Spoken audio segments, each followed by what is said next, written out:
An balima bamanankan mɛnnaw Mali kɔnɔ ani Mali kɔ kan an ka foli ani waleɲuman dɔn o bɛ ka taa aw kelen-kelenna bɛɛ lajɛlen ma fo yan fo aw sigiyɔrɔw la aw bisimila aw ka dɔgɔkun kunnafoni sɔrɔlenw kɛnɛ kan.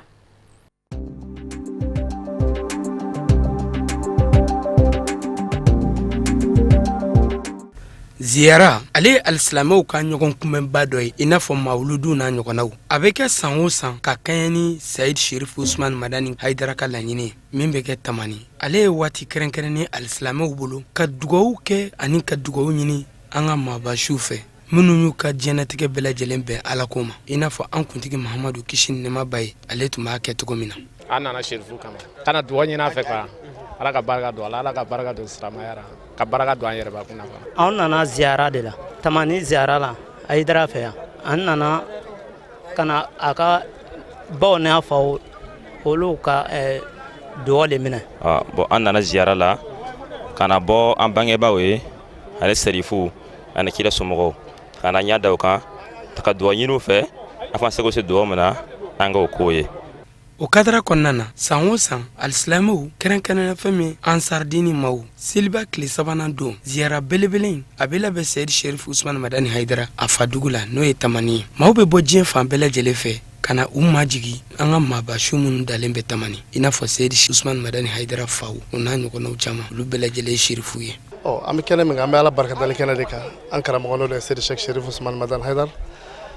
ka cɛkɔrɔba ɲuman an b'ale ka alamasegi an bɛ o san kunbɛ de la n'o de y'a ka kɔsegin ziyara 2016 Alaba ye an b'a fo ka dugawu caman kɛ cɛkɔrɔba ye Ala ka hinɛ jida ye n'o ye bamanan ye Ala ka dayɔrɔ suma dugawu minnu kɛra yɛrɛ Tamani Ala ka bɛɛ minɛ Ala ka bɛɛ minɛ o dugawu an b'a kɛ karamɔgɔ yɛrɛ ye si jidibaga ye Ala ka si jidi Ala ka si jidi mɔgɔ o mɔgɔ la an bɛ dugawu kɛ bɛɛ ye Ala ye bɛɛ ɲuman na Ala ka bɛɛ ɲuman segin so ka taa somɔgɔw ɲuman sɔrɔ ni bɛɛ lajɛlen. Ne bɔtɔ le zara kɛra ka bɔ Loloni ka na zara kɛ salu nana kɛ salu ta jara ne ye nafa ye donc ɲinan ne fana nana dugawu ɲini a fɛ ani a ka jɛɲɔgɔnw bɛɛ Ala ka ɲuman segin to Ala ɲuman nana to Ala ka ɲuman segin ten ka taa an tɛbaya sɔrɔ hɛrɛ la. An nana ziyara kɔni kɛ Ala barika la tɛmɛna hɛrɛ la an bɛ dugawu kɛ mɔgɔ ye mɔgɔ y'a sen ta ka bɔ a kɔnɔkɔrɔ ka se yan an bɛ dugawu k'a bɛɛ lajɛlen ka foli lase karamɔgɔ n'a ka denbaya ma yarabi Ala ka hɛrɛ k'u ye Ala k'u tanga Ala k'an ka laɲini sabati Ala ka san caman jira an na Ala k'u kɛ kira kanu kosɔn k'o kɛ maaba fɛn fɛn tɛmɛna dugumakolo kɔ kan sɔlɔ Ala rasul. Ziyara kɔnɔ a jara an b'Ala tanto k'Ala barakada an ye hɛrɛ caman de yara ne yɛrɛ siɲɛ fɔlɔ ka ziyara kɛ an ye hɛrɛ min yara ni Ala sɔnna fo n saya sa n t'a dabila yan n t'a dabila Sikaso. Nin ɲɔgɔn lajɛrɛba in a kɔni kɛra ladala ko ye bari sabu ka da kan alislamew ni nin waati in sera bɛɛ lajɛlen b'i kunda Tamani kan maaba minnu dalen bɛ yen i n'a fɔ Madani Haidara Sherifi Musa Haidaraw Mahamadu Haidaraw ka fara Musa fitinin Haidara kan olu bɛɛ lajɛlen Sayid Sherif Usman Madani Haidara somɔgɔw ye a fa n'a mɔkɛw minnu dalen bɛ Tamani kɔnɔna na. N nana ne y'a sɔrɔ jama bɔra kojugu jama ka ca ne yɛrɛ étonné na quoi parce que n siɲɛ fɔlɔ de ye nin ye ka ziyara assister nka ɲɛ b'a la k'a fɔ mɔgɔw jijalen don cɛsirilen don cɛsiri b'u ka baara la wa n b'a dɔn k'a fɔ fɛnɛ dugawu minnu mana kɛ yan nɔ a bɛ Ala sɔnnen don n'Ala sɔnna a bɛ minɛ. An kɔni nisɔndiyalen don parce que Haidara ka ziyara a ka d'an ye a bonyana ma a tɛ fɔ an kɔ wagati o wagati n'a bɛ kɛ an bɛ n'a la an kɔni an b'a ɲini Ala Taala fɛ an bɛɛ ɲuman na cogo min Ala k'an ɲuman segin hɛrɛ la ten Ala k'an haminakow nɔgɔya k'a kɛ kira lahɔrɔma kama k'a kɛ Haidara bonya kama sallallahu alaihi wasallam. Hakilina ni nisɔndiya min bɛ na o tɛ ko dogolen ye parce que Ala yɛrɛ ko ten fɛn o fɛn bɛ yen ni fɛnba don ni tiɲɛ don ni lakika don a bɛ bonya ka taa fɛ de ziyarakaw anw y'a daminɛ a ka ca san 20 ye an bɛ ziyara in na mais san o san dɔ de bɛ fara a kan ɲinan yɛrɛ jama min bɔra an ma deli k'a ɲɔgɔn ye fiyewu donc o ye fɛnba de ye. Vraiment an kɔni bɛ fɛn min ɲini Ala fɛ dɔrɔn ka dugawu kɛ an ɲɛ bɛ jama min na ka dugawu kɛ Ala ye jama na cogo min na ka jama segin tɛ hɛrɛ ni baden la an b'o de ɲini Ala fɛ sinon ni n bɛ kuma kama an b'a bɛɛ tiɲɛ parce que an bɛ Ala tanu dɔrɔn ka bɛɛ fo hali bi Ala ka ko jidi an b'o ɲini Ala fɛ Ala ka jago d'an ma. Ziyara ɲɛ bɛ taabolo min na a la o ye wasa ani kunkɔrɔta ni hɛrɛ dama de ye jama bɔlen don labɛnw kɛlen don malgré que sanji nana mais o n'a ta bɛɛ alhamdulillah bɛɛ basigilen don hɛrɛ la inshallah an ɲɛ bɛ min na a la o ye nisɔndiya ko ni kunkɔrɔta ko dan de ye ani karamɔgɔ jigimafa ko. An bɛ ziyara la Tamani nisɔndiya min b'an na karamɔgɔ nɔfɛtugu de don parce que an b'a la a bɛ san 20 ani dɔɔnin bɔ an y'a sɔrɔ tiɲɛ sira de don parce que ziyara an y'a nɔ cɛman ye an ka laɲiniw na ala barika la an ye fɛn fɛn laɲini ta n'anw sera yan nɔ o dugujɛ an b'a nɔ ye o kama ala fana barika la an ma se k'a bila a bɛnna waati o waati ma hali ni sanji nana ka tɛmɛ nin kan anw mɛnna. nin don kɛrɛnkɛrɛnnin n'a baaraw bɛɛ lajɛlen daminɛna jumadon n'o o kɛra ni alikuranɛ kalanba ye sɔgɔmada fɛ n'o taara kuncɛ fɔ tilegan fɛ jumaseli wagatiw o kɛnɛ kɔnɔ maaba caman minisiriw b'o la diinɛ ɲɛmɔgɔbaw b'o la ani maa caman ka bɔ jamana 14 na olu bɛɛ lajɛlen ye ɲɔgɔn sɔrɔ yen. n bɛ tamani yan nɔ laadakɔrɔ la sabula depuis ani Sherif Usman Madani Haidara an ye ɲɔgɔn dɔn ka jɛ ka se bi ma kana tamani yan nɔ kana seli kɛ yan nɔ o ye laadaya fɛ an ka jɛ waati bɛɛ lajɛlen kɔnɔ an m'a ye ayiwa a bɛ seli kɛ yɔrɔ wɛrɛ la ni a faso in tɛ ayiwa an fana y'a kanu depuis an bɛna moto ra an bɛna a nɔfɛ an bɛna kana seli kɛ ɲɔgɔn fɛ yan kana se bi ma ne min ma fara ka o ma bɔ a la. Nisɔndiya min b'an na o an tɛ se k'o fɔ ka taa dan na n'i y'a ye an wulila ka na nin ko in na parce que groupement de leaders spirituels président Jumali an jɛra k'ale sigi de walasa ziyara ani mawuludu ani silamɛya kɔrɔ min tun b'an ka jamana kɔnɔ a kana tunu jo kana d'a la nɔgɔ kana d'a la o de esprit y'a to groupement sigira parce que o silamɛya n'o faamuyana diɲɛ bɛ lafiya ɲɔgɔn fa ani silamɛya visage jugu min bɛ diɲɛ kɔnɔ bi ka kɛ maa fa ni maa tɔɲɔ diinɛ ye a bɛ b'o la donc o ti ɲɛ fiyewu fo ka nin silamɛya in de promotion ka kɛ o de la groupement ɲɛmɔgɔ Sheikh Sherif Usman Madani Haidara ale min ye o initiative ta ka kɛ o tɔn n'ale o tɔn ɲɛmɔgɔ ye anw bɛ o tɔn den ye ale ka ziyara min ni o sigira o ti bi ko ye an y'a kanu an bɛɛ ka fara ale ka o ziyara la. ko labɛnbagaw olu ka fɔ la kɛrɛnkɛrɛn fédération ansardine international a ɲɛmaba n'o ye salamanta ye ale y'a jira ka fɔ maa ba 60 n'a nɔnkanfɛ ka bɔ jamana 14 ani mali yɛrɛ kɔnɔ i n'a fɔ côte d'ivoire burkina congo braza congo kinshasa cameroun sénégal angola togo gabon faransi états-unis malte chine ale ni mauritanie ka fara faso maliba kan olu de yera nin kɔnɛ kɔnɔna na mobulu 250 ni dɔɔni n'o ye kare ye minibisi 947 voiture misɛnnin o 750 ni 54 nɛgɛsotigiw 396 moto o bɛ taa 600 ani 485 ani sɛnɛmatigi caman o bɛɛ lajɛlen yɛrɛ tamanin kɔnɔna na nin tile fila an b'a fɔ ko ala ka san wɛrɛ ziyara ala ka yira alisilamɛ bɛɛ lajɛlen na wa dugawu minnu kɛra kɔnɔna na a jaabibaga ye ala ye ala ka dugawu ninnu bɛɛ lajɛlen jaabi.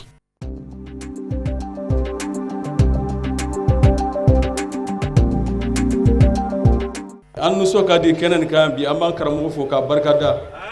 waati suruna a ye ci sama ma a y'a fɔ an ye ko président international ziyara sera samiya bi senna aw ye hakilina jumɛn ta kan ziyara a t'a bɔ a ma wa wagati deguna samiya bɛ yen an déplacera an nana karamɔgɔ nɔfɛ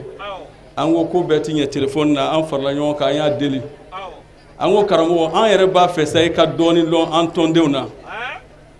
hali ni ji kɛra mètre 100 an bɛ don a cɛ ma ka na yan karamɔgɔ an ko an karamɔgɔ a fɔra mɔgɔ ye ka ban radio ni télévision na an bɛ jɛ ɲini fɛ i k'a tora a ka kɛ ni ala sɔnna san natara an b'a yɛlɛma ka bila nɔkɔrɔ la n'o ye selicini ye a tun b'o de la ka kɔrɔ samiyɛ donna na a bɔra ka bila seliba la nka ala sɔnna an ye karamɔgɔ deli a jɛnna n'a ye a y'a to an taara ziyara kɛra bi aw bɛɛ ɲɛ b'ara mɔgɔ min bɛ yan bi o ɲɔgɔn ma deli ka na tamani kɔnɔ yan donc k'a yira karamɔgɔ la dɔrɔn ko an b'a kɔ an ni n'a ka nafolo n'a taara diɲɛ fan o fan k'a lo an bɛɛ de b'a sɔrɔ yen hali ni karamɔgɔ ko an kana bɔ yan tuguni y'an to ni ye yan. députéw bɛ yan fangalamɔgɔw bɛ yan an natɔ ye kari 7 ɲɔgɔn tiɲɛni ye an jɔyɔrɔ la maa nana peut-être kari 70 ɲɔgɔn de sɔrɔ an ye donc o b'a yira k'a fɔ don o don san o san barika de bɛ don ko nin na ala ka nin kɛ ɲɛtaga ye an tɛmɛtɔ ye muso dɔ ye o de la an hakili taara an balakaw la a b'a sen na mais n b'a sɛmɛntiya k'a fɔ muso nin bɛ ka taama ka na yan a kelen limaniya de b'o kɛ ani bɛ maa min kɔ danaya min b'a kan Usman Madani Haidara jamana ɲɛmɔgɔ tɔgɔ la Elhaji Ibrahim Boubacar Keita ko k'i fo i bɛ jɔ yɔrɔ min na diina i ye jamana nin kɔnɔ i bɛ jɔ yɔrɔ min na jamana nin basigili la fɛn caman bɛ yen n'i y'a ye an b'a ye bi o ye parce que mɔgɔw ye karamɔgɔw lagosi diina nin dɔnna ni karamɔgɔya de bari pour que i ka diina i ka kalanden sɔrɔ ka hakilina dɔ don a la fo a ka sɔrɔ kalanden bilala a yɛrɛ ma donc jamana ɲɛmɔgɔ ko ka i fo i n'i ka ansardinu bari u b'i lamɛn awa i bɛ kuma min fɔ maliyɛnw bɛɛ b'a mɛn an ka kɛ ɲɔgɔn fɛ an ka ko to ɲɔgɔn ta la maa si tɛ se ka kɛ maa si ka kiiri tigɛbaga ye yan donc i bɛ nin basigi kuma minnu fɔ ko ne nana n k'a fɔ aw ye ne ni ɲɔgɔn kɛnɛw bɛ yen hakili sigi bɛ ale jigila bɛ tugu bari a b'a dɔn kuma minnu bɛ fɔ kuma ninnu ye bɛn kuma ye kuma minnu ye kelenya kuma ye kuma ninnu ye Rasulullah sallallahu alaihi wasallam ka kɛwalew kuma sinsinya n'a kɛwaleya ye. An bɛ foli kɛ naba bɛɛ lajɛlen na sanji nin b'a yira isi jaabu de bɛ yen dugawu jaabi min fɔra an dara la ni Ala sɔnna a sabatilen don o kɔfɛ ansaru karamɔgɔw u ye dugawu min kɛ sɔrɔ n'a fɔra ye a ka bɔ hakili ma u ye dugawu kɛ bɛɛ de ye k'a kɛ Mali bɛɛ ye k'a kɛ diɲɛ bɛɛ ye k'a kɛ ŋaniya ɲumantigi bɛɛ ye dugawu ninnu an b'a ɲini Ala fɛ Ala ka n'u bi ya Rabbi Ala k'a bɛɛ minɛ an ye Ala k'a sabati an ye Ala ka n'an dɛsɛ Ala kira bonya kama sɔli ala rasul n y'a fɔ ye an bɛ kaburu don de la cɛw dalen bɛ yan musow dalen bɛ yan kunu cɛbaw ani kunu musobaw minnu ni kamana gan kɛra u ka kumakan bi ko dilan an bɛ olu dadennen de b'an kɔrɔ yan mana an nalen bɛ dugawu de k'u ye ka dugawu ɲini u fɛ n y'a fɔ aw ɲɛna an ti bida asira kan an bɛ min fara a kan o de ye dugawu jaabi kuma ɲinɛn ta in juma dama tɛ lazara selilen ko alakira ko ka bɔ lazara la ka taa fitiri la ko mɛlɛkɛ fɛn o fɛn n'olu b'a fɔ amin Ala bi yamaru don olu ma ni jɔn ye min fɔ k'u ka sɔn kuma na o de la n bɛ k'a fɔ ye n ko nin sanji in ye dugawu jaabi sanji de an dalen b'a la a yɛrɛw kama Ala bɛ dugawu minɛ cɛw bi yan musow bi yan wallahi depuis u ye baya kɛ don min na haramu b'u ni Ala tɛnɛ bɛɛ cɛ u y'a to Ala ye o cɛw b'an cɛla ye a ka ca o musow b'an cɛla ye a ka ca o tubabu bilenw bi yan u ye sira ɲini dumuni kɛlen kɔ tubabubilen nana ka tuubi dama tɛ a ko nin ba ye an ye ni silamɛya ye nin ye maa man ka kɛ kafiri ye. Serifula filɛbagaw Mali kɔnɔ ani Mali kɔkan diɲɛ fan bɛɛ lajɛlen fɛ nin tun ye ziyara 2016 min kɛra Tamani kɔnɔna na a baaraw bɛɛ lajɛlen kuncɛra nin waati in na ni an bɔtɔ ye kaburudo la ni maaba caman dalen bɛ yan nɔ i n'a fɔ an ka serifukɛ n'o ye Seri Madani Hayidara a wolofa ani a ɲɔgɔnna caman olu dalen bɛ nin kaburudo in na yen nɔ an tun nana ka na dugawu ɲini Ala fɛ ka dugawu ɲini u fɛ k'a ɲini Ala ka jamana in Ala k'a suma ka ɲini Mali i n'a fɔ Usmane Sherif Madani Hayidara a y'a la ɲini cogo min na Ala ka Mali in Ala k'a suma Ala ka Mali in Ala k'a diya an b'a ɲini o Ala fɛ maa o maa bɔra diɲɛ fan fan ka na se yan bi ka na ziyara hukumu kɔnɔna na an b'a ɲini Ala fɛ Ala ka bɛɛ lajɛlen ka dugawu Ala k'a diya hamina fɛn fɛn bɛ jama la Ala k'a bɛɛ lajɛlen diya hamina dɔgɔlen ani bangelen Ala k'a bɛɛ lajɛlen diya an b'a ɲini Ala fɛ san wɛrɛ ta Ala k'o nɔgɔya bɛɛ lajɛlen ɲinata maaw nana cogo min na min m'u sɔrɔ u tatɔ o kɔni sɔrɔ an b'a ɲini Ala fɛ san wɛrɛ an bɛɛ lajɛlen an ka ɲɔgɔn sɔrɔ yan tuguni n'aw jɛna n'o ye an b'a ɲini aw fɛ aw bɛɛ k'a fɔ ko amin.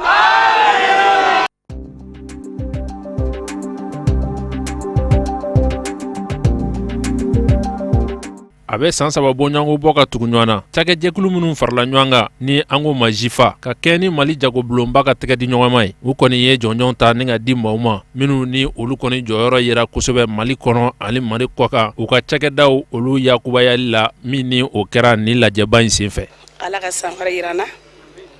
an bɛ dugawu kɛ Ala ye san mun yirana ɲina Ala ka yirana san wɛrɛ ni kɔni ye musow bɛɛ de ka ko ye minnu cɛsirilen don an ma dabɔ nin kelen kama muso wele bila muso bɛɛ de ma muso bɛɛ fɛn fɛn bɛ se ka baara kɛ an ni bɛ se ka jɛ i bɛ se k'an ka numéro ɲini k'an wele i kana don groupe in na an bɛɛ de haminanko ye kelen ye Afrique muso bɛɛ ma bɔ muso la parce que an y'a dabɔ an cɛsirilen don souvent mɔgɔw t'an kodɔn an yɛrɛ de bɛ ka an cɛsiri ka wuli k'an jɔ pour que mɔgɔw k'an lakodɔn k'an ka baara dɔn bolo baarakɛla bɛɛ an sigilen bɛ bɛɛ de kama yan. Trophée nin tɛ ne trophée fɔlɔ ye je peux dire quoi presque nin ye trophée filanan ye parce que n bɔra Londres sa u ye trophée dɔ di yan nɔ qu'on appelle World Women u y'o di yan sisan bon mais a bɛɛ kɛra Marianne ni nin nɔfɛ donc c'est vraiment fɛn de don a diyara ne yɛrɛ ye parce que ça veut dire que n ye baara de kɛ muso c'est pas parce que on est femme que an tɛ se ka baara kɛ j'ai été nommée meilleure entreprise. C'est pas parce que n ka fisa ni tɔw ye mais c'est parce que a dynamique bɛ n na a boliboli bɛ n na n tɛ décourager quoi. A bɛ jɔnjɔn tan bɔɲango bɔ min kɔni taara ka di musow ma minnu ni olu jɔyɔrɔ bonyana kosɛbɛ u ka cakɛdaw yiriwali la ɲinan san kɔnɔna la o kosɔn tɛgɛ kɔni sira ni muso ninnu ma ni ka u jansa ni jɔnjɔn ninnu ye. Ni trophée sɔrɔli a diyara n ye mais a b'a yira k'a fɔ ko Mali musow bɛɛ cɛsirilen don. Parce que hali ni ne cɛsirilen tɛ ne bɛ cɛsirilenw kɛrɛfɛ donc ni kɔni de b'a yira k'a fɔ ko musow bɛ baara la parce que anw yɛrɛ bɛ dumuniba yɛlɛma la a bɛ san damadɔ bɔ o sira fɛ an ye mission caman kɛ groupement musow tɔgɔ la an ye mɔgɔ caman former an ka baara de bayɛlɛmani ye. Fɛn fɛn bɛ se k'a taa ɲɛ an bɛ baara kɛ o sens de la an bɛ kɛlɛ kɛ o sens de la pour que dumuni minnu bɛ bayɛlɛma u ka se ka ɲɛ u ka se ka nafa se adamadenw ma donc ni trophée ye dilen ne hakili la a dira Mali muso bɛɛ de ma. FIFA ka baarakɛɲɔgɔnya sɔrɔla cogo min na an bɛɛ bi entreprise hukumu kɔnɔna na. Bon, comme an bɛɛ bɛ entreprise hukumu kɔnɔna na bon donc an ye hakilinaw an y'u ye an y'a hakilinaw jateminɛ an ko bon an ni ninnu bɛ se ka fara ɲɔgɔn kan ka hakilina dɔw di ɲɔgɔn ma pour que au moins ka baara kɛ ɲɔgɔnya sinsinya bon o de y'a kɛ an magɛrɛl'u la bon an ye faamuyali sɔrɔ ɲɔgɔn ka hakilina na et ala barika la vraiment an n'u ma tigɛ ɲɔgɔn na sira foyi kan c'est baara bɛ kɛla a baara kɛcogo la. Ni jɔnjɔn ninnu cɛla jɔnjɔn dɔ tɔgɔ dara Sunjata la ani Ci Wara fo ka taa se o n'a ɲɔgɔnko caman ma jɔnjɔn taara ka di APCAM ɲɛmaa ma ko k'a sababu kɛ ko ɲɛ jɔyɔrɔ don Mali ɲɛtaa baaraw la denmisɛnw ye cakɛda minnu ɲɛmaaw ye olu fana ka jɔnjɔn taara ka di denmisɛnma min si bɛ taa san 25 bɔɲango la Maliden don bolola baarakɛla don a ka baaraw bɛɛ lajɛlen bɛnnen bɛ fini dontaw filɛcogo ɲuman ma wa nin kɛnɛ in kan u ye jɔnjɔn belebele ta ni ka faransikaw ka jamana ɲɛmaa jansa ni o ye François Hollande ko ka kɛɲɛ ni a ka sɔrdasiw bilali ye ka na Mali la yaasa ka basigi banban Mali kɔnɔ kosɛbɛ ni banmanci jɛkulu gwɛni ye ka bɔ Mali kɔrɔyanfan fɛ san 2012 o kɔnɔnaw la. An bɛ prix di parce que an bɛ taa yen bɛɛ la ni forum bɛ yen an bɛ visa ɲini an bɛ taa n'an bolofɛnw ye pour que an ka se ka dɛmɛ sɔrɔ. O ma b'an intéressé o de y'a to an y'a bonya fana sigi Hollande kɔrɔ parce que i mana jamana o jamana kɛ n'i ma France kɛ a bɛ komi i ma jamana kɛ.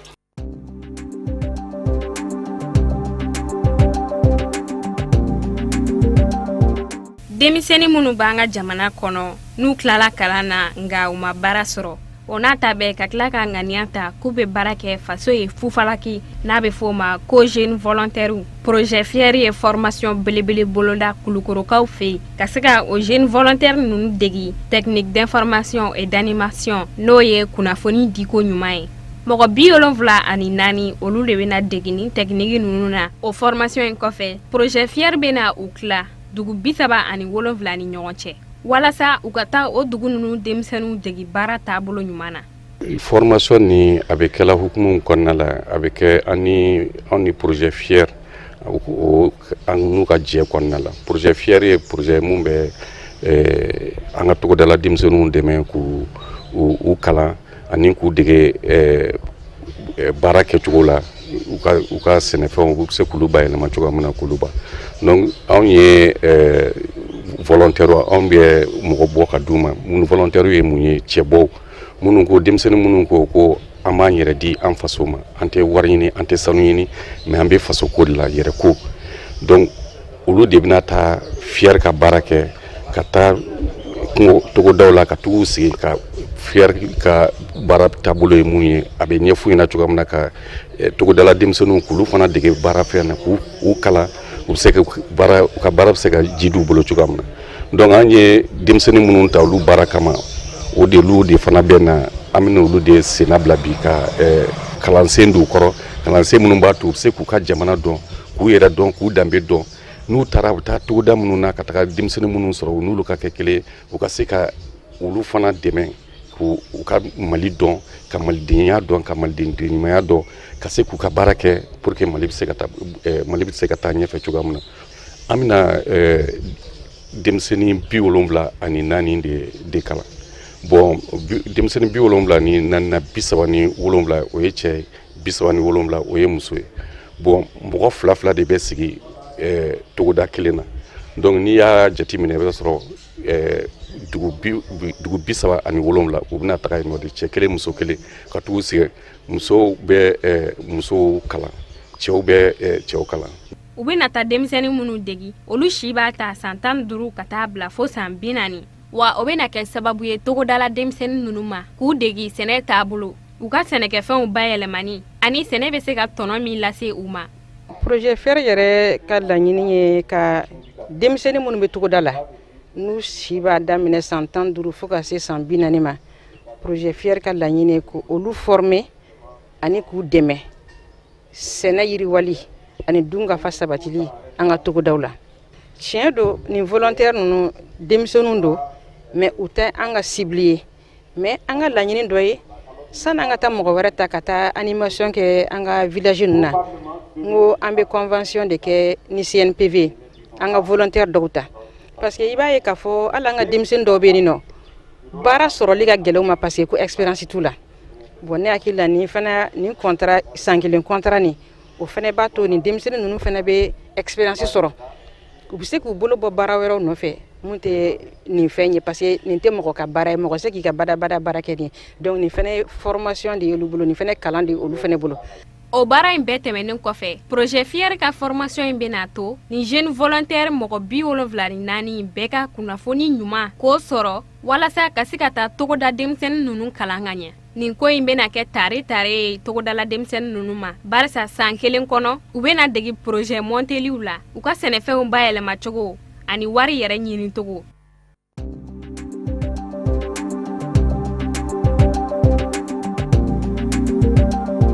Septembre kalo kile 22 san 1960 Septembre kalo kile 22 san 2016 an ka jamana Mali a bɛ ka basigi de ɲini ani ka se ka mara kɛ a ka jamana fan bɛɛ lajɛlen na ni alamusadonya in na Mali jamana a bɛ ka yɛrɛma hɔrɔnya san 56 o ɲɛnamaya o yɛrɛma hɔrɔnya in a bɛ ka layɛnamaya waati gɛlɛnw kɔnɔna na ka kɛɲɛ ni wulikajɔw ye ka ɲɛsin jamana ma janvier kalo kile 17 san 2012 n'o wulikajɔw kun bɛna laban ka kɛ sababu ye ka dankari jamana ka ɲɛnamaya la jamana ka yɛrɛma hɔrɔnya san kunbɛn a kan ka kɛ nisɔndiya ani seli hukumu de kɔnɔna na nka a bɛ ka kɛ dimi de kɔnɔ ani bonyamasegin ka ɲɛsin maaw ma maa minnu niw tora jamana kumabɔli kama jamana ka yɛrɛma hɔrɔnya dilen a ma san 56 tɛmɛnen kɔfɛ n'o kɛra ka bɛn septembre kalo tile 22 san 1960 ma ani san 25 tɛmɛnen kɔfɛ bɛjɛ fanga sinsinni la jamana kɔnɔ n'o bɛ hakili jigin kɛ 26 mars la san 1991 na Mali jamana bɛ ka ɲinili kɛ basigi de la ani ka se ka mara kɛ a ka jamana fan bɛɛ lajɛlen na an b'aw ladɔnniya k'a fɔ an ka jamana ka yɛrɛma hɔrɔnya hakilina sinsinbaw n'o bɛ hakilina jigi kɛ Mamadu Konate la Fili Dabo Sisoko ka taa se Moribo Ketaw ma olu ye nin baara in dabɔ walasa ka jamana bɔ jɔnya juruw la maloya jugu ani tɔɔrɔ jugu walasa hɛrɛ ani yiriwa ka don jamana kɔnɔna na nka o Mali kelen kɔni bɛ gɛlɛya kɔnɔ hali bi.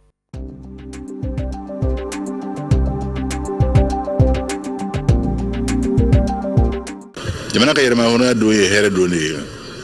bɛn don don badenya don don ka dɔ bɔ fadenya gɛlɛn na ka dɔ bɔ ɲɔgɔn seminɛ la don don ka ɲɔgɔn bolo minɛ k'a dɔn jamana in y'an anw de ta ye ala y'a nin de don an garisɛgɛ la jamana wɛrɛ tɛ yen dɛ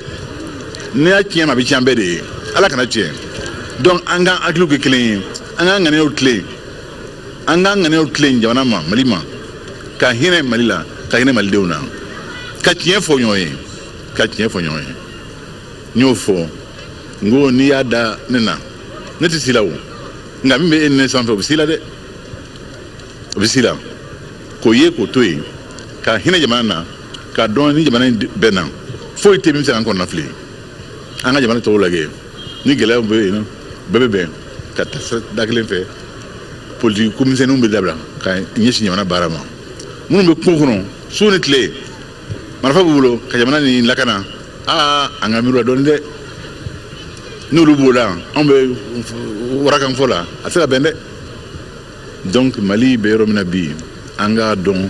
an bɔra dingɛba kɔnɔ an bɛ ka bɔ dingɛba kɔnɔ an bɛ ka bɔ a kɔnɔ